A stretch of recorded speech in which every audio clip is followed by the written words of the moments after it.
di sekolah dalam mendidik siswa hanya sepertiga dari kehidupan anak dalam sehari. Kerjasama antara guru dan orang tua sangat penting dalam tumbuh kembang anak. Orang tua harus ikut menjadi guru selama di luar jam sekolah. Akhir-akhir ini tengah gencar diberitakan tentang seorang guru yang harus mendekam di penjara hanya karena yaitu menegur seorang muridnya. Memang cara menegur seorang guru itu bermacam-macam. Ada yang cukup dengan kata-kata, memperingatinya, hingga mencubit atau yang lainnya. Namun semua itu demi kebaikan muridnya juga. Karena kasus-kasus serupa tak jarang kini para guru kebingungan saat ingin menegur siswanya. Padahal hal ini bisa berdampak buruk bagi perkembangan karakter seorang siswa. Karena ketika melakukan kesalahan, guru sudah tidak berani menegur. Sejatinya, guru merupakan profesi mulia. Untuk menjadi guru, dibutuhkan dedikasi yang tinggi dan kecintaan akan profesi. Malam ini, On The Spot akan membahas 7 kisah pengorbanan guru mengharukan.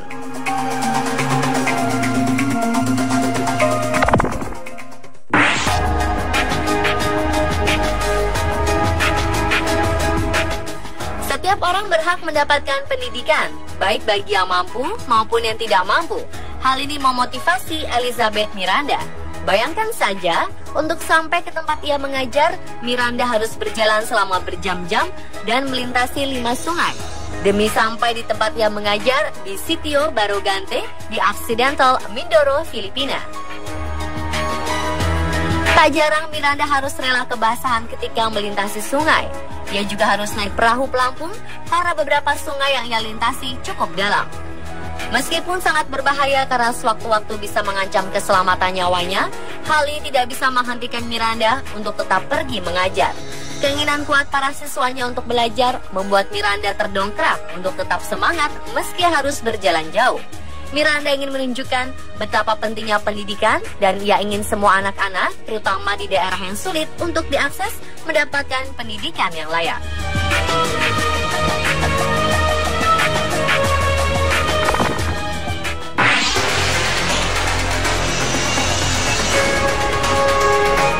Di kota Malappuram, distrik Kerala, India, seorang guru menyeberangi sungai setiap hari demi bertemu murid-muridnya.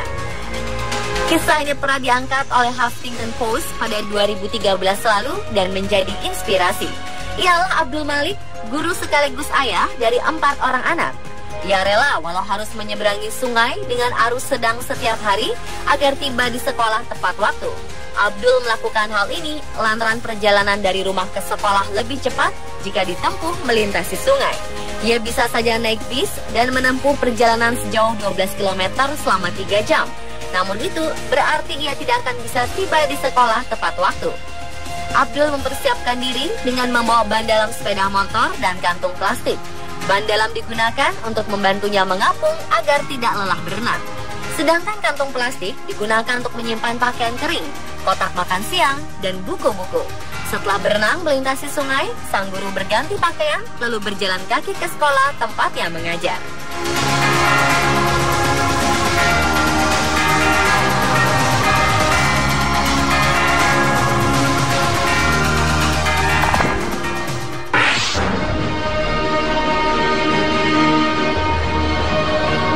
Seorang anak perempuan bernama Natasha Fuller didiagnosis menderita Prawn Belly Syndrome.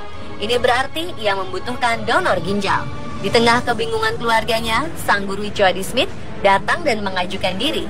Seperti diceritakan oleh nenek Natasha, Chris Burleton, awalnya ia mendapatkan panggilan dari Jody di sekolah.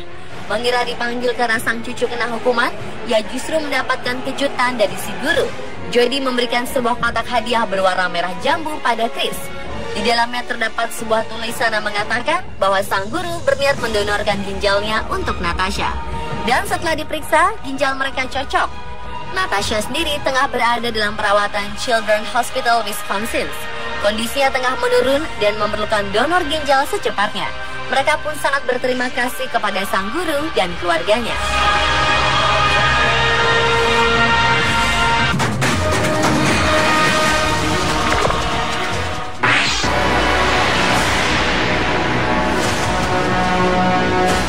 Untung sudah 24 tahun mengabdi sebagai guru honorer di sebuah madrasah ibtidaiyah Miftahul Ulum di Sumeneb, Madura, Jawa Timur.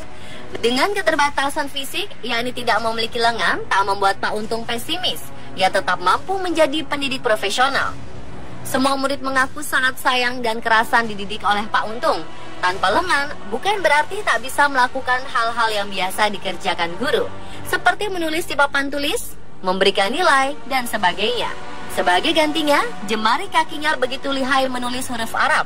Tulisan kaki Pak Untung sangat rapih dan mudah dipahami. Ia juga tak canggung menggunakan laptop. Selama ini, ia hanya mendapat gaji ratusan ribu rupiah saja. Namun menurutnya, perhatian yang kurang dari pemerintah bukan alasan untuk berkeluh kesah.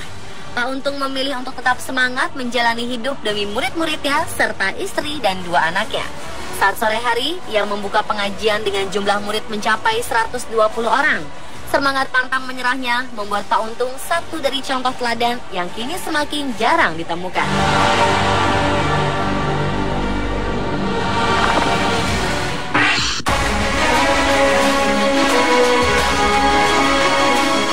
Zhu Yofang, seorang guru sekolah dasar berusia 49 tahun di Provinsi Hubei, Tiongkok, sudah 3 tahun menderita spinocerebellar ataxia atau SCA. SCA merupakan sebuah penyakit langka yang mengganggu koordinasi tangan, bicara, dan gerakan matanya. Dengan kondisinya, Zhu sering kesulitan untuk berdiri, mengangkat tangan, bahkan hanya untuk memutar kepala menghadap siswa-siswanya. Saat mengajar, ia beberapa kali harus beristirahat untuk memijat kepalanya yang pusing. Suami Zhu yang juga bekerja di tempat yang sama, akhirnya mengikatkan seutas tali di atas papan tulis yang digunakan Zhu. Dengan bantuan tali ini, Zhu bisa menjaga keseimbangannya.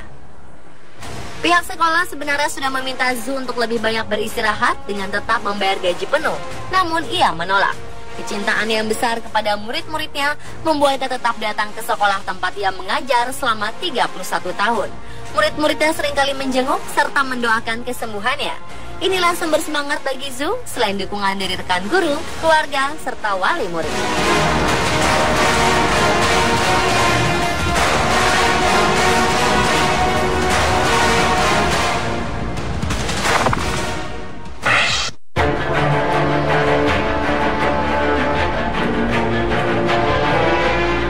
Guru bernama Liu Shengping telah melakukan suatu hal yang mengagetkan hati banyak orang.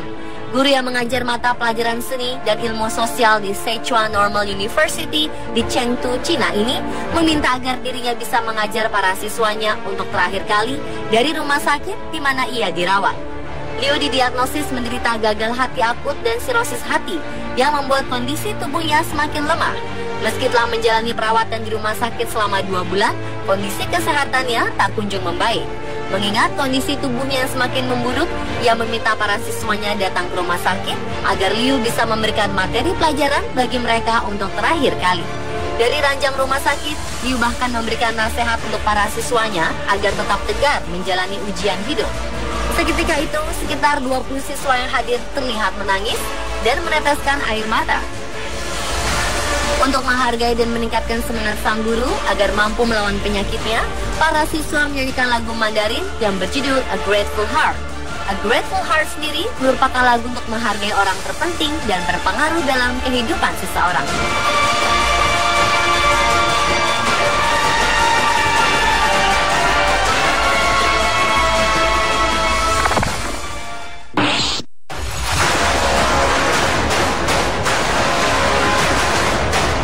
Hanan Al-Fruk adalah salah seorang guru dari sekolah menengah atas Samiha Khalil, Palestina yang baru saja mendapatkan penghargaan Global Teacher Prize 2016 sebagai salah satu guru terbaik di dunia. Perjuangan Hanan untuk meningkatkan kualitas pendidikan di Palestina sudah dilakukannya dalam beberapa tahun terakhir. Konflik tak memudarkan keinginan Hanan untuk mencerdaskan anak-anak Palestina. Hanan rela melawan rasa takut untuk pergi ke sekolah dalam suasana penembakan yang terjadi hampir setiap harinya. Baginya, pendidikan harus diperjuangkan dan perang bukanlah halangan. Tak sampai di situ, Hanan harus merasakan kehilangan anak dan sanak saudaranya karena perang. Meski melalui duka kehilangan orang tercinta, Hanan tidak ingin terpuruk. Ia bergabung di beberapa kelas di pengungsian. Hanan belajar berbagai ilmu pengetahuan di camp. Dengan penuh semangat, ia akhirnya mencoba meninggalkan dukanya dan menyibukkan diri dengan mengajar anak-anak Palestina korban perang yang ada di camp pengungsian. No to violence, yang berarti tidak untuk kekerasan. adalah prinsip yang dipegang teguh oleh Hana.